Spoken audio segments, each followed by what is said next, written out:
Hi, I'm Brett. I'm Aiden. We're going to talk about this month's February topic. The topic is resolved. The United States should lift its embargo against Cuba. Now, before getting into the topic, we have to talk about some definitions. You guys know what the United States is, but we're going to talk about some controversial topics like should, lift, and embargo. Should means used to indicate obligation, duty, or correctness, typically when criticizing someone's actions. Lift is a formally remove or end.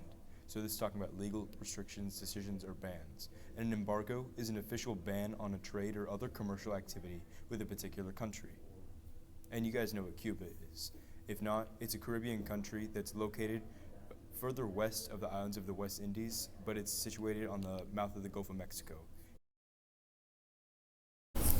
Now Aiden's going to talk about the topic and get into further detail. Aiden? Thanks. So, February 7, 2012 marked the 50th anniversary of the Cuban embargo ban. What this basically was a ban on all commercial activities coming in or out of Cuba, which is located 90 kilometers south of where Florida is situated.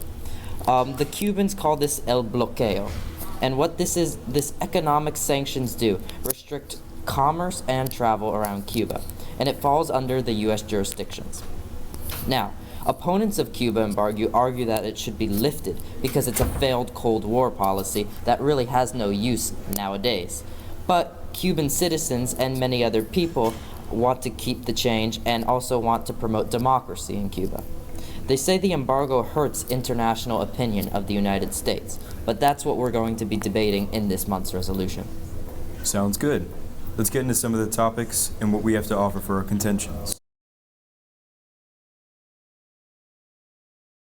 Our first half contention is the embargo enables the United States to apply pressure on the Cuban government to improve human rights. So the freedom of expression and the right to assemble are severely restricted by the government.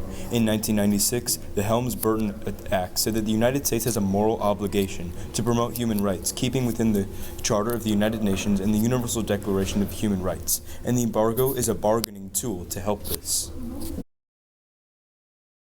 Another aft contention you could use is since there's virtually no private sector in Cuba, opening trade would only help the government. There's no regular Cuban citizens. Some taxi drivers make more than doctors. The government is very corrupt when talking about jobs, because foreign companies operating in Cuba are required to have certain limits and variations that the government places on them, because the government is very corrupt and does not allow regular Cuban citizens to promote trade and do what they want to do regularly. One other aft contention you could use is Cuba should be subjected to sanctions because it's known to have repeatedly supported acts of terrorism. The U.S. State Department consistently finds evidence of Cuba's involvement in promoting violence, giving terrorists a safe haven, and harboring U.S. fugitives. This is not very good. An example of this is in 1996 when Castro's military shot down 2 American civilian aircrafts, killing 4 people. Now we're going to get into some negative ideas.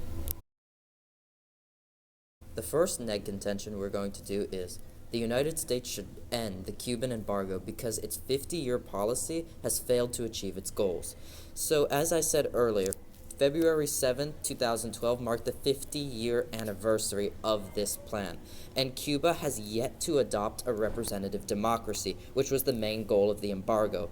Fidel Castro has resigned his presidency and has abdicated his son, Raul Castro, to be the leader. He has initiated a communist party and regime.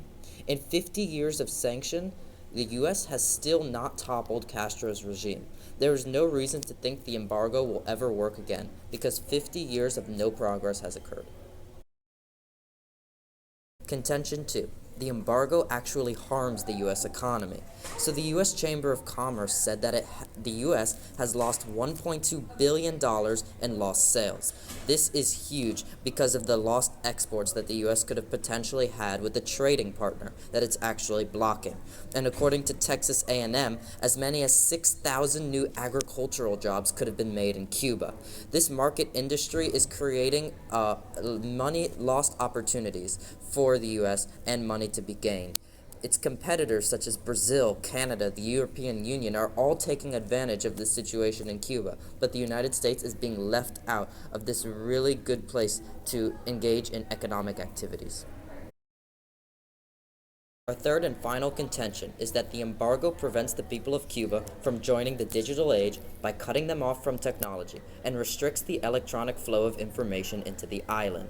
So, one clause of the Cuban Embargo Act says that U.S. companies have blocked access to their sites in Cuba for fear of breaching the embargo. A Google spokesperson says that the company blocks Cuban access to its Earth toolbar and analytics. We're stopping these people from accessing the internet and basically all other parts of the world.